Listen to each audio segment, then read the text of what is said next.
ठ्याक्कै भन्नुपर्दा कालीकुल चोक है। कालीकुल चोकबाट म बजार जाँदैछु होइन।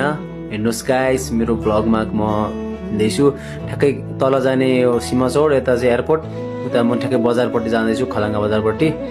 ठ्याक्कै यता साइडतिरको लेफ्ट साइडको चाहिँ चन्दा टहराहरू हो, राइट साइडको घरहरू हो होइन।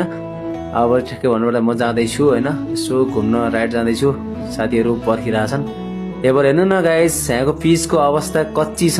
जुम्ला बजार अहिलेसम्म त्यस्तो राम्रो विकास भएको छैन। हाम्रो जुम्ला यस्तो छ होइन, विकासै भएको छैन क्या। अब यस्तो हामीहरूलाई होइन, हामी सबै लगायत हामीलाई गाह्रो भएछ, कच्ची छ। जुम्ला बजार नै विकास भएको छैन होइन राम्रोसँग, अरू ठाउँको विकासको के कुरा गर्नु होइन।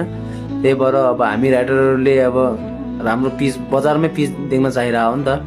त्यही भएर अब आगामी दिनमा हाम्रो यो बाटो छिटो पिच होस् भन्न चाहन्छु, जुम्ला बजार राम्रो होस्। अब अरू गाउँहरूको कुरा नगरौँ, अब जुम्ला बजार नै राम्रोसँग व्यवस्थित छैन होइन। अब हामी के भनौँ त अरू, अब हामीले भन्ने कुरा छैन। यो चाहिँ ठ्याक्कै भन्नुपर्दा म कार्कीबाट पुगेँ है, कार्कीबाट हो यो हो। अब यहाँबाट 10 सेकेन्डमा चाहिँ म बाल मन्दिर पुग्छु होइन। अब बाल मन्दिर पुग्न लागेको छु है। ठ्याक्कै भन्नुपर्दा म चाहिँ बाल मन्दिर पुगेँ है। हेर्नुहोस् बाल मन्दिर, हेर्नुहोस् उता बाल मन्दिर हो।